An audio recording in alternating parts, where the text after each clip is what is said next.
नमस्कार दोस्तों, India strikes channel पर आपका स्वागत है। तो आज सुबह हमने आपके साथ एक वीडियो शेयर किया था जिसमें हमने आपको बताया कि किस तरह पीओजेके में यानी कि आजाद कश्मीर में और गिलगित बाल्टिस्तान में और सभी जगहों मैसिव प्रोटेस्ट शुरू हो गए हैं पाकिस्तान आर्मी और पाकिस्तान गवर्नमेंट के खिलाफ।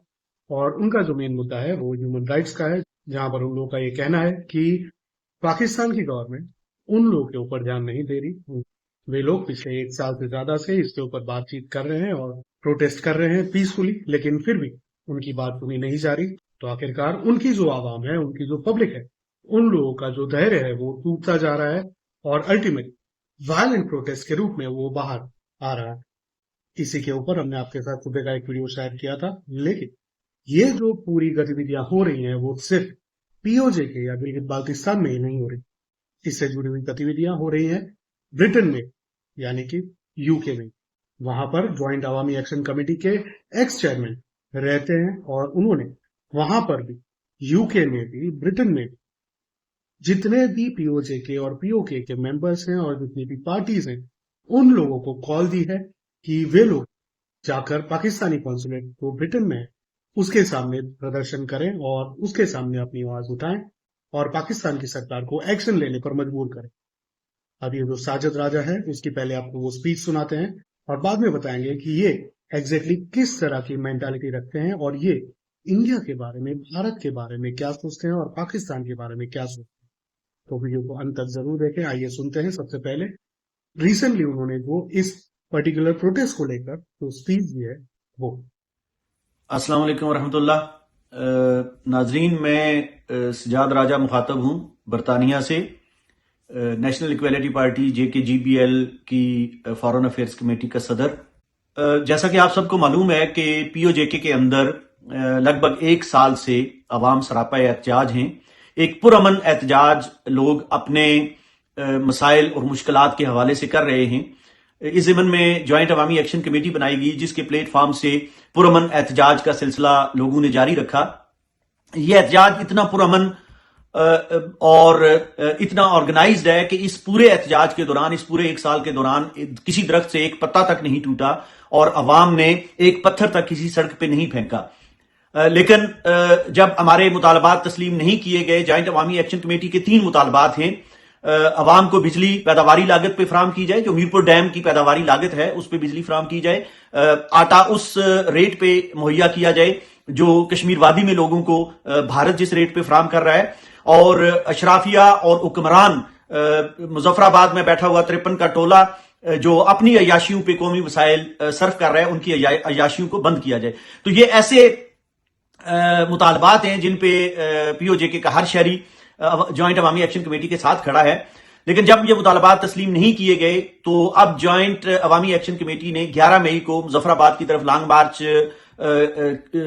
लॉन्ग मार्च की कॉल दी है। इस कॉल के बाद होना तो ये चाहिए था कि हुक्मरान ज्वाइंट अवामी एक्शन कमेटी की क़यादत के साथ बैठते और अवाम के मुतालबात तस्लीम किए जाते ताकि मजीद कोई खराबी पैदा ना हो। लेकिन जो खबरें आ रही हैं उनके मुताबिक अवाम ने इस कॉल पे भरपूर अंदाज में लब्बैक कही है। लोग मुजफ्फराबाद की तरफ लॉन्ग मार्च की तैयारी कर रहे हैं और हुक्मरानों ने गिरफ्तारियां शुरू कर दी हैं। और इसी दौरान डडियाल में एक इंतहाई नाखुशगवार वाकया हुआ है। डडियाल में जब गिरफ्तारियां की गई तो लोग बाहर सड़कों पे निकले। इन लोगों पे मकामी इंतजामिया ने और पुलिस ने लाठीचार्ज किया, आंसू गैस फेंकी गई और अवाम पे तशद्दुद किया गया। खबरें ये हैं कि एक तालिबा, कॉलेज की एक तालिबा जहां भग हो गई है। अगर ये खबर दुरुस्त है तो हम इसकी भरपूर मजम्मत करते हैं और ये आप सबको, अवाम को ये बताना चाहते हैं कि ये खून रायगान नहीं जाएगा। हम इंतजामिया को मुतरब्बे करते हैं कि वो फौरी तौर पर अवामी एक्शन कमेटी के मुतालबात तस्लीम करे। मैं आपको बताता चलूं कि बरतानिया के अंदर तमाम सियासी पार्टियों पर मुश्तमिल एक अलायंस तश्कील दिया गया है जिसके प्लेटफॉर्म से अब ज्वाइंट अवामी एक्शन कमेटी की तहरीक को भरपूर सपोर्ट फराम की जाएगी। इस सिलसिले में इस अलायंस की तरफ से 13 मई को पाकिस्तानी कॉन्सुलेट ब्रैडफोर्ड के सामने और बाकी जगहों पे मुजाहिरों की कॉल भी दी गई है और जल्द ही एक बाज़ाब्ता मीटिंग मुनक्कद करके तमाम सियासी पार्टियां POJK से तल्लुक रखने वाली जो बरतानिया में मौजूद हैं उनकी एक जॉइंट मीटिंग बुलाई जाएगी और तमाम पार्टियों को साथ लेकर एक मुश्तरका और एक मुत्तहिदा तहरीक जॉइंट अवामी एक्शन कमेटी के मुतालबात के लिए बरतानिया में से शुरू की जा रही है।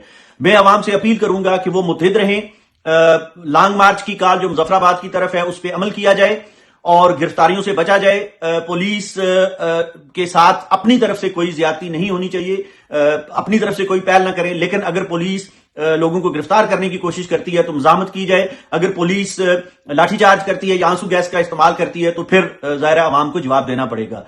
दोस्तों, साथियों, आखिरी फतह अवाम की होगी। इस तरह की तहरीकें हमने बहुत देखी हैं पहले भी। आपकी ये तहरीक जरूर रंग लाएगी, ये तहरीक जरूर कामयाब होगी और ये तहरीक पीओजेके के अंदर से पाकिस्तान का बोरिया बिस्तर गोल करने की तरफ पहला कदम है। हमें उम्मीद है कि अवाम मुत्तहिद रहेंगे। आखिरी फतह आपकी होगी, हम आपके साथ खड़े हैं। बहुत शुक्रिया। तो जैसा कि आपने सुना, ये जो पर्टिकुलर साजिद राजा जी हैं, उन्होंने ब्रिटेन में बैठे हुए ये आवाज लगाई सभी लोगों को, पीओजेके और पीओके के लोगों को, कि वे लोग बाहर निकलें और पाकिस्तान गवर्नमेंट के खिलाफ प्रोटेस्ट करें और हो सके तो पीसफुल प्रोटेस्ट करें, जहां तक सामने से कोई भी वायलेंट रिस्पॉन्स नहीं आता है। बाद में अल्टीमेटली वीडियो के अंत में उन्होंने ये भी कहा कि ये जो पूरा प्रोटेस्ट है और ये जो पूरा प्लानिंग है, पूरी स्ट्रेटेजी है और जो स्टेप्स लिए जा रहे हैं वो और भी आगे जाने वाले हैं और उसमें ये लोग अपने आप को पाकिस्तान से अलग करने की मांग रखने वाले हैं। अब ये जो इनकी बात है वो भारत के लिए क्लियर कुछ भी नहीं बताती, तो उसके लिए हमने थोड़ी खोजबीन की और ये पता चला कि तकरीबन 1 साल पहले इन्होंने, साजिद राजा जी ने, ब्रिटिश पार्लियामेंट में एक स्पीच दी थी जिसमें उन्होंने ये स्पष्ट कहा था कि जम्मू कश्मीर का जो पूरा मामला है वो प्योरली जम्मू कश्मीर के लोगों और भारत के बीच में है, ना कि पाकिस्तान और भारत के बीच में। तो उन्होंने एक एग्जाम्पल भी दिया था, बहुत ही इंटरेस्टिंग है। वो पर्टिकुलर स्पीच भी हमने खोज निकाली है, तो वो भी आपके साथ यहाँ पर शेयर कर रहे हैं। Parties are people of Jammu and Kashmir and India.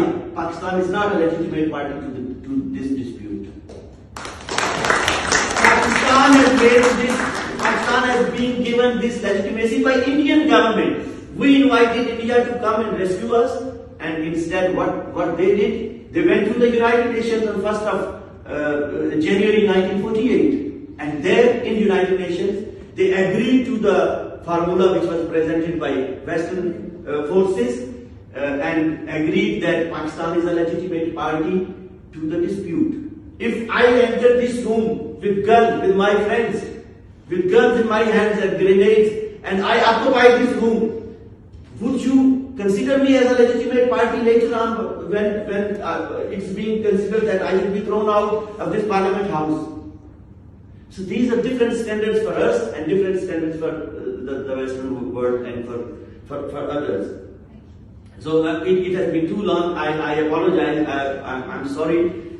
Let me emphasize, it is still not too late. Pakistan must be forced to give us all basic human rights and fundamental freedoms. We must not be treated like animals. We are also human beings. We have got all the right to live peacefully and enjoy the facilities of modern day life as people in mainland Jammu Kashmir and Ladakh are enjoying. Thank you very much.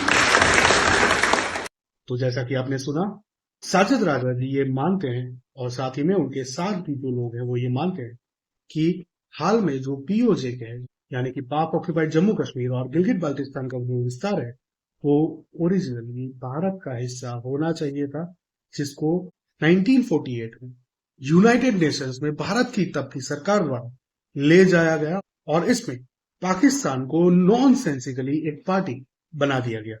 इन्होंने ये स्पष्ट रूप से कह दिया, जैसे कि आपने सुना, कि पीओजेके भी भारत का ही हिस्सा है। तो हो सकता है कि आने वाले समय में ये जो पूरा प्रोटेस्ट चल रहा है और अगर ये लोग इसमें सक्सेसफुल हो जाते हैं, पाकिस्तान आर्मी और गवर्नमेंट को वहां से बाहर खदेड़ लें, तो अल्टीमेट भारत के साथ जुड़ने में ज्यादा दिक्कत नहीं होनी चाहिए और वो लोग मुड़कर वापस भारत की ओर आ सकते हैं और पूरा जो जम्मू कश्मीर का इलाका जो भारत का था वो फिर से एक बार भारत होगा। बाद में जो बचेगा वो सिर्फ शब्जगाम वैली और अक्साई चीन का इलाका बचेगा, जिसको वापस लेने की कवायद शुरू होगी। हाल में हम लोग फोकस करेंगे पीओजेके और पीओके में जो भी डेवलपमेंट्स हो रहे हैं उसके ऊपर, और जैसे जैसे अपडेट्स आएंगे हम आपके साथ शेयर करेंगे। आप ये जो पर्टिकुलर साजिद राजा जी हैं, उन्होंने जो भी बयान दिए हैं, हमने आपको दो स्पीचेस सुनाई, उन दोनों स्पीचेस में जो भी बातें कही हैं उसके बारे में आपका क्या कहना है वो हमें कमेंट में जरूर बताएं। क्या आप चाहते हैं पीओके और पीओके भारत का हिस्सा बने या नहीं? आपके विचार हमारे साथ कमेंट में जरूर साझा करें, वीडियो को लाइक करें, चैनल को सब्सक्राइब करें, बेल आइकन दबाना ना भूलें, ताकि हमारा ये जो परिश्रम है और हम लोग ये जो खबरें आपके सामने लेकर आते हैं ढूंढ ढूंढ वो सार्थक। मिलेंगे अगली खबर में, तब तक के लिए जय हिंद, हर हर महादेव।